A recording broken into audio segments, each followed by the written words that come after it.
किलवा के पात पैर उगलन सूरज माल जाके झुके। किलवा के पात पैर उगलन सूरज माल जाके झुके। हे करेलू छठ बरतिया से जाके झुके।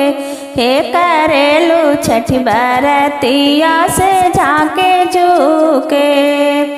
हम तो से पूछे बरतिया है बरतिया से केकरा लागी। हम तो से पूछे बरतिया है बरतिया से केकरा लागी। हे करेलू छठ बरतिया से केकरा लागी। हे करेलू छठ बरतिया से केकरा लागी। हम रोजे बेटावा कावाना ऐसन बेटावा से उनके लागी। हम रोजे बेटावा कावाना ऐसन बेटावा से उनके लागी। हे करीला छठ बरतिया से उनके लागी। हे करीला छठ बरतिया से उनके लागी। अमरुदिया के पात पर उगलन सूरज माल जाके झुके।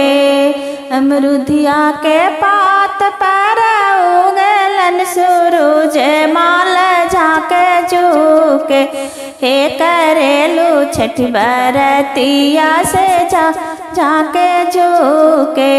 हे करेलू छठ बरतिया से जाके झुके। हम तो से पूछे बरतिया है बरतिया से केकरा लागी। हम तो से पूछे बरतिया है बरतिया से केकरा लागी। हे करेलू छठ बरतिया से केकरा लागी। हे करेलू छठ बरतिया से केकरा लागी।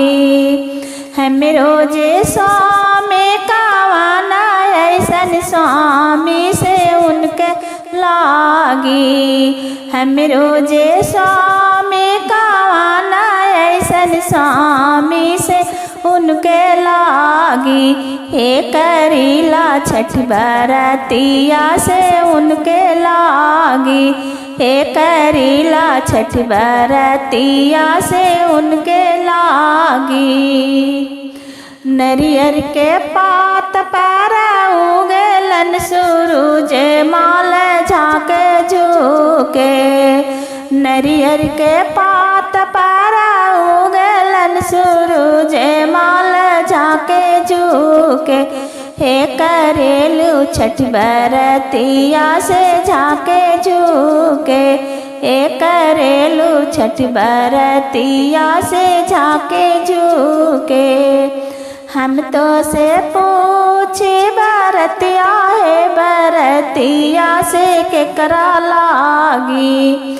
हम तो से पूछे बरतिया है बरतिया से केकरा लागी। हे करेलू छठ बरतिया से केकरा लागी। हे करेलू छठ बरतिया से केकरा लागी। हम रोजे बेटी कावाना ऐसन बेटी से उनके लागी। हम रोजे बेटी कावाना ऐसन बेटी से उनके लागी। हे करीला छठ बरतिया से उनके लागी।